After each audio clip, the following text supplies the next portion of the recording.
हमारे यजमान भी कई बार मेरी बात हो रही थी, कई बार इच्छा कर रहे थे अब फिर जाना, लेकिन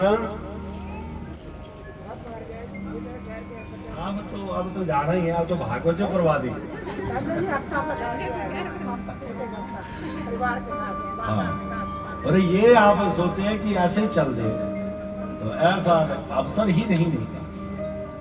हमारे साथ बहुत सारी संगत ऐसी है, कहते हैं महाराज जाना तो चाहते हैं, जब जाने का समय आता है तो कोई ना कोई बात आ जाती है। मैंने बोला भाई आपको राधा रानी जी का बुलावा ही नहीं है, वृंदावन में हुक्म चले राधा रानी का, मेरा शाम दीवाना है उस राधा रानी का। जब तक राधा जी नहीं चाहेंगे तब तक आप वृंदावन नहीं जा सकते, और जब राधा जी की कृपा हो जाएगी तो भैया एक एक यहाँ वृंदावन पहुंच के रहेंगे, ऐसी आज्ञा हो जाएगी। तो ऐसा महत्व है, वृंदावन सो वन नहीं, गोकुल जैसो गाम,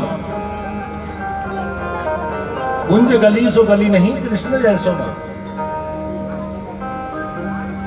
आगे कथा आई,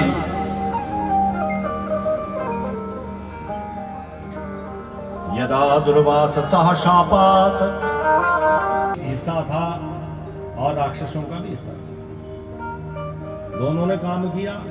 बासुकी राग की रस्सी बनी, नीति बनी, मंदराचल पर्वत की मधानी बनी, और फिर मंथन हुआ, हलाहलम अग्रता, पहले विष निकला। ये कोई समुद्र का ही मंथन नहीं है। जब भक्ति के समुद्र में हम डूबते हैं तो भक्ति करने पर सबसे पहले जो हमारे बीच में विषय विकार है वो बाहर निकलता है। जब तक ये विषय विकार शरीर के अंदर है तब तक हम भक्ति कैसे करेंगे? तो वो जहरी है। तो वो हलाहल जो प्रकट हुआ तो आपको पता ही है कि शंकर भगवान जी ने कंठ में धारण किया और नीलकंठ कहलाए।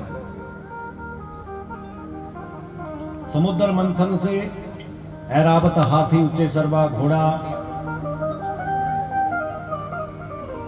कई प्रकार के रथ अवतार था। मंदराचल पर्वत को पीठ पर उस समय धारण किया, वो भी जो पीठ पर धारण किया तो कछुआ